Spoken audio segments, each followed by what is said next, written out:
Welcome, Dr. James Beckett, Sports Card Insights, another listener question episode. This is my fifth time to do 11 at a time, so I think I can do that. I don't script it out before. I just address the questions and hopefully get it in just under 15 minutes. So thank you. Sponsors, Topps, Panini, Upper Deck, Heritage Auctions, Hugs and Scott Auctions, Mike Stadium Sports Cards, Burbank Sports Cards, ComC.com, and Beckett Media, Beckett Grading, Beckett Authentications. First question from Greg Dobrik, mentioning that he listened intently to my Trumpism episode 1331. And he said, I jumped at this one because of the title. I don't know that I'm titling my things. I was nervous that people would think it's political.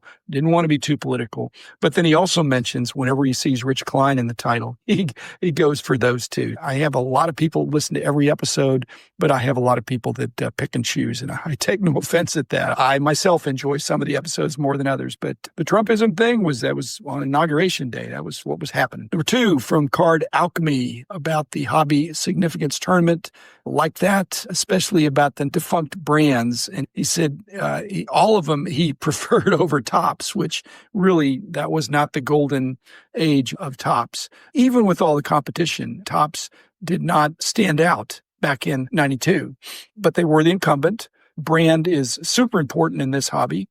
And the power of, especially in those days, having several licenses that really added to the muscle you had in the marketplace. And so many of those other defunct brands were football only. Lesson with that.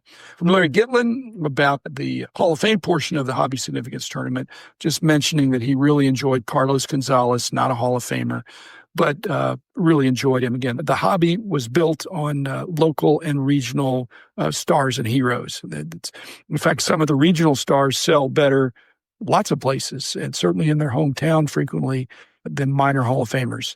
Then Larry continuing on talking about when Rich and I were discussing what happens when you open up one of these expensive boxes, which is like a lottery, and there's one winning ticket in there, which you may get when you're breaking that expensive box. And there are boxes like lottery tickets or like a lottery experience, like going to Las Vegas. And if you're buying a $100 box, that's very different than buying a $1,000 box. Buying unopened packs is important to the hobby, and you ought to just pick your price level.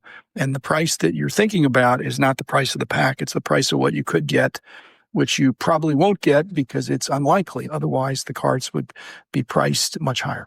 Shane McNew talking about that same tournament with the players, talking about Albert Pujols and how Rich and I were talking about how he didn't really have an Ichiro Japanese card. He's pointing out that Albert did have a Midwest League All-Stars card, but mainly they burst on the scene, or he burst on the scene and just was so strong. And Ichiro was a known quantity, an older rookie. And people said that Albert Pujols was an older rookie, too, because he never looked like a boy. I don't think he looked like a man.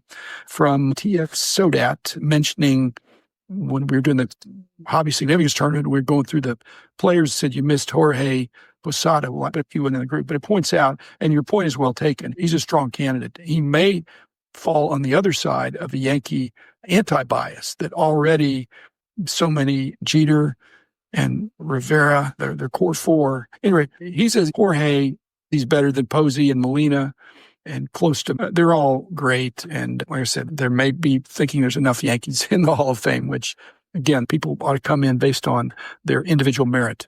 And baseball is a team sport, but there are so many individual statistics. You know who the contributors are. Comment from John Keating mentioning that he used to be one of the co-hosts on Hobby Hotline. I think he dropped out because he said, I just don't do the modern hobby as much. I like vintage, but he likes listening occasionally because, and maybe when I break out something, maybe he's thinking that's the part I wanted to hear, but the whole thing is good. And he just says, it seems like the modern hobby isn't happy unless it's unhappy, that people like to complain or wish that things were better. It's indicative of the modern opening experience. It's typically disappointing, and that's unfortunate, but it gets people maybe in a bad mood. I don't know. Things aren't perfect, but like I said, if you want to buy the cards you want to buy, you can make a choice to just buy them. Otherwise, you're going to open a pack and be surprised, and sometimes negatively surprised at what you get. Seventh question from MJ Family Time Cards, and talking about Panini Prizn Monopoly set. and talking about when I was questioning who was doing, well, he just said he's got a son that's 9 and just loves cards, loves basketball. They actually bought the game and they played it multiple times. So that could be a great entry point. And then another one from WNBAcards.com, maybe a she, says Panini handles the design and production and Hasbro handles the distribution. I guess if it's distributed as a game, it's going to go through Hasbro. It just seems like a lot of them get distributed just as cards, and I bet Panini handles that too. From 80 Star Basketball, it's about the graphic designers. And Star was lean. We all acknowledge that. But Leaf was lean, Razor was lean, and Brian Gray had to up his game. Topps was not lean, so what's their excuse for, as is being pointed out, 80-81 Topps, 81-82, those were not outstanding sets. Topps was really struggling with how to create demand for basketball. And 20 years later, there's extreme demand for the Magic Bird and Dr. J. In fact, 86 Fleer was not an outstandingly designed set either. But there were good design sets in those days. And like I said, to Brian Gray, those early years of Leaf were not superb design, but I think he kept working at it. Number 9 from James McFerrin says, help me understand the prospects for Beckett slabs going forward. He loves the quality and the look of the slabs, but concerned about their marketability. Marketability is a secondary market. First of all, there's deciding who you want to get your cards graded with. And each grading company has a different price, maybe some different things they do, the value proposition. But initially, you're going to pay some money and get cards back accurately graded for a bunch of them in the required time. The secondary market is what you're talking about. I don't control that. Beckett doesn't control that. You do. If Beckett slabs, BGS cards are considered to be less desirable and hence go for lower prices, they could become a buy because in many cases, a 9 is a 9. A 9 from one company, and it's a legit 9. If you're buying the holder instead of buying the card, I'm a proponent of buying the card. It's a nice-looking card, and it's a nice-looking slabs. And many of the challenges you're talking about, I think, are in the rearview mirror. That's my hope. And he finishes up by saying, can we do, instead of MAGA, can we do MBGA? I don't know how to pronounce it. Make Beckett great again. I'd love to do that, James. I appreciate that. And I want to do my part, but sometimes things have to go down before they can go back up again. And I think they're on the uptick. And that's my hope, too. And then from ES7614, talking about Barry Halper, from way back in episode of tribute I did to Barry, who was a good friend. Again, he says he was and remains a genuine inspiration to the sports collecting world. I hear that. If you look around on the internet, you can see that there's occasionally a couple of naysayers. Basically, that Barry Halper was an opportunist. Yes, actually, he was an opportunist. He was in there first with enough of a checkbook to get really good stuff. Later, people have said some of his stuff was not authentic or the stories didn't ring true. But I think in many cases, Barry was repeating the stories that he was told. And many of the cards that he got were from third parties. And I knew some of them, and they were always because he was the big spender. And so I think the ethics of the day was to give the benefit of the doubt for some of these jerseys and situation autograph balls when the authentication and photo matching was not as sophisticated. So Barry's, he was iconic and a part owner of the Yankees.